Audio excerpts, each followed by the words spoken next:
Good morning. Today is Friday, February 7th, 2025. Vayavo Amalek, vayilachem im Yisrael b'Refidim. This is the end of our Torah portion, the Parsha B'Shalach. This is just a couple of weeks after the Jewish people leave Egypt. Vayavo Amalek, Amalek came, vayilachem im Yisrael, and they battled against Israel, b'Refidim, in a place called Refidim. So Moshe told Yehoshua to select an army and to go out to fight against Amalek.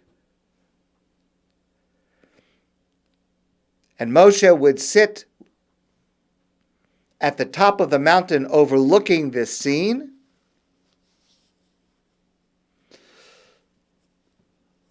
Moshe, Aaron, v'Chur, alu rosh hagivah. Moshe and Aaron, his brother, and Chur, his nephew, alu rosh hagivah. They went to the top of the mountain while Yehoshua led his army in the battlefield against Amalek. V'haya kasher yarim Moshe yadav v'gavar Yisrael. Whenever Moshe held his hands upright, the Jewish army was succeeding. But when Moshe would lower his hands, his arms, then Amalek would be succeeding in the battle. So it was important for Moshe to hold his hands up. Videi Moshe kvedim, but Moshe's arms were heavy. I don't know if you've ever tried to hold your hands up in the air for any kind of extended amount of time. Is very, very difficult. V'yichu even, so he was with Aaron, his brother, and Chur, his nephew. They took a stone, v'yasimu taktav, v'yeshev aleha. They brought a stone for Moshe to sit down on, so he didn't have to stand. That's number one. He could sit down. V'Aaron v'Chur tamcha yadav. And Aaron and Chur supported Moshe's arms. Mizeh echad and mizeh echad. One stood on one side of Moshe and held up this arm, and the other stood on this side of Moshe and held up this arm. V'yihi yadav emuna ad bo hashemesh. And with this support, Moshe's arms were able to stay up until the setting of the sun. Vayachalos Yehoshua Amalek ves Amalek v'chorev. And Yehoshua was victorious in the battle against Amalek. In the past, we have discussed the significance of Moshe raising his hands and then being unable to do so alone. And then, because of his brother and his nephew, he is able to keep them up and to emerge victorious. We've discussed this before. Today I'd like to share a new understanding that comes from a true story from Rabbi Yechiel Spero. This happened in 1939. There was a Hasidic Rebbe in a small town in Eastern Europe, and he understood that it was time to flee. And so he told his followers that they had to run away, to go to another town of Kolbasov, where they thought that they would be safe, at least for the time being. But when they arrived in Kolbasov, they saw to their dismay that the Nazis were closing in on that town, and now the Rebbe and his Hasidim were trapped in this place.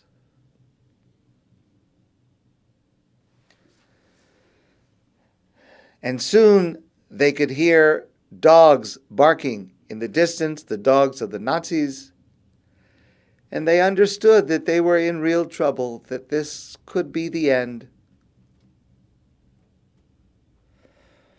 people began to cry, and the Rebbe spoke to them to try to give hope, to try to give strength. So, as the Nazis were approaching, the Hasidim, the followers of the Rebbe, had to think about the following dilemma, because they knew that it was the practice of the Nazis that if they ever got a hold of some kind of rabbi who was respected among the Jews, they would concentrate on extra punishment and terror to that person. And so the Hasidim, the students, the followers, were thinking to themselves, on the one hand, they always treated the Rebbe with respect and reverence, but maybe this time it would be better not to, because if they treat the Rebbe with respect, the Nazis will know that he's a very important person, and they will focus on him for terrible treatment. So they decided, it was hard for them, but they decided that they were going to treat the Rebbe like any other person. They weren't going to refer to him by a title. He wasn't going to wear any different clothing. He would look like any other person in order to escape the heightened attention of the Nazis.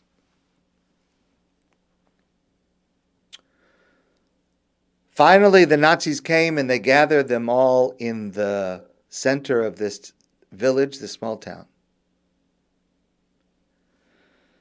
And of course, the Hasidim, the followers, the students, were careful not to look at the Rebbe, not to appear to pay attention to him. Of course, they were worried about him. He was older, and he was so important to them. But then the Nazis said that everyone has to stand with their hands up like this. And the Nazis did this in many places. And it's very, very hard. And in general, what they did is, if a person lowered their arms, they would shoot them.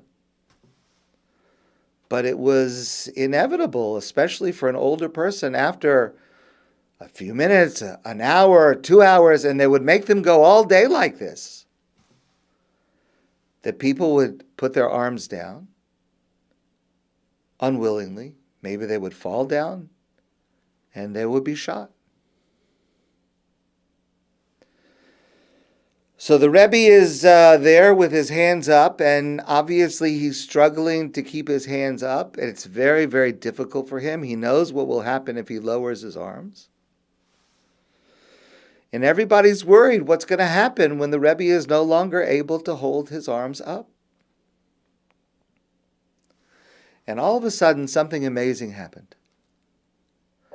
A little girl stepped forward and walked across the center of the village towards the Rebbe. And everyone was watching this with amazement.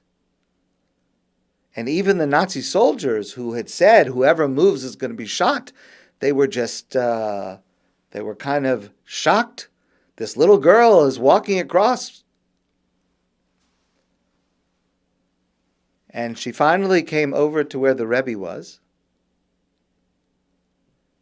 And the Rebbe looked down and he saw that this little girl was in fact his granddaughter.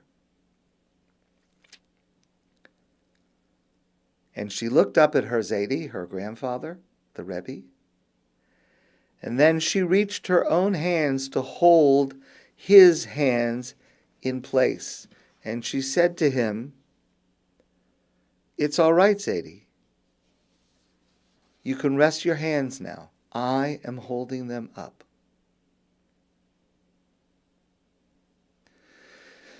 And the Rebbe finally was able to just relax his hands in exhaustion.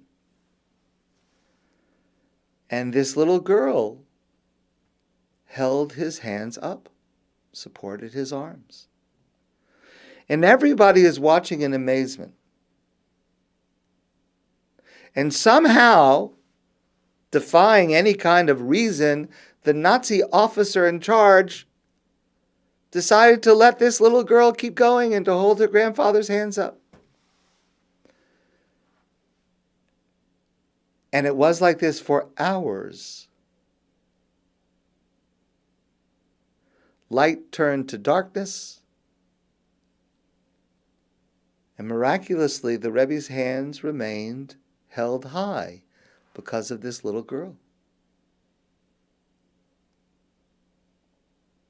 The next morning, the frustrated group of soldiers, headed by their now embarrassed leader, walked away. And they allowed this group of Jews to go back home.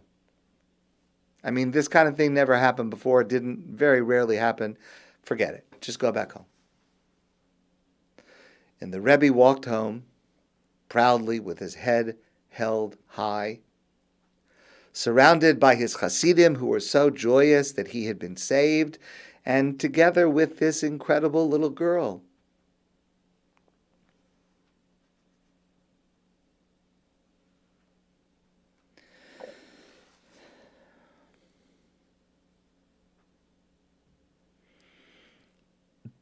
Maybe that's what this narrative in the Torah is teaching us. Maybe Moshe's hands being elevated was because they were being held up by someone of the younger generation, his nephew Hur.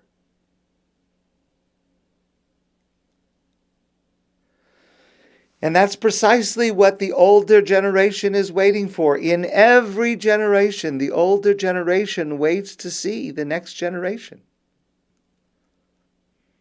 As we get older, we long for and we yearn for the day when the next generation will understand, our children, our grandchildren will understand that it's time for them to take the responsibility of the bearers of the torch, of the transmitters of the tradition, of the supporters of the arms. This happens in every generation. I mentioned this last night.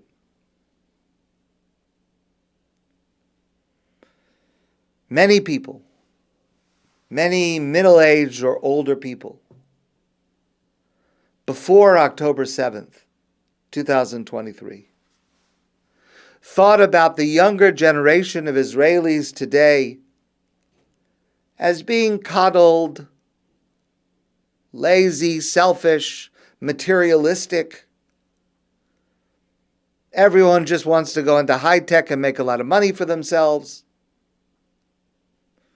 There appeared to be a lack of patriotism, a lack of spirit of communality and cooperation. I referred the other day to the personality, the kibbutznik, and that seemed to have been lost.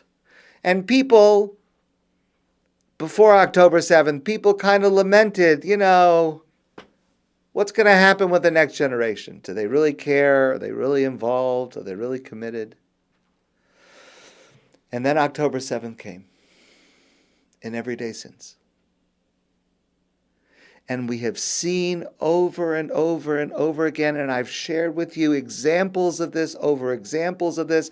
I shared examples last night, this week, all throughout the last year and a half, where the young people of Israel, and I would also say the young people of Jews around the world, same thing with college students, Jewish college students here in Montreal and around the world, and many of us might have thought, they're not so engaged, they're not so Jewishly involved, and October 7th comes, and we see here on college campuses, we see more Jews than ever standing up for Israel. Yes, the situation is very difficult. The situation, what happened in McGill just the other night, is very, very difficult. But we see Jewish students coming out in greater numbers than ever before. More people are attending Shabbos meals on college campuses than ever before. In Israel, militarily, people didn't wait to be drafted. They didn't wait to be called. They rushed. They have shown us, they are showing us what true leadership is. We're seeing this in the area of chesed, of kindness for others, the way in which young people have devoted themselves to all kinds of efforts, and I've shared so many of them with you over the last year and a half. This generation is so committed to caring for each other, to caring for every single Jew in the world, to caring for every person. And this is happening across the board of every spectrum. Right, left, religious, secular. Just one aspect of this is the increased level of Torah learning and mitzvos being performed not only by those Jews who are religious, but those Jews who had never before been religious. College campuses wearing a kippah for the first time, identifying publicly as Jewish for the first time. In Israel, soldiers putting on tefillin for the first time. Soldiers joining a minyan for the first time. They'd never done such a thing. And those who do have such a background, soldiers making time for daf yomi every single day to learn Torah. In the midst of the fighting, they find a few minutes here, a few minutes there.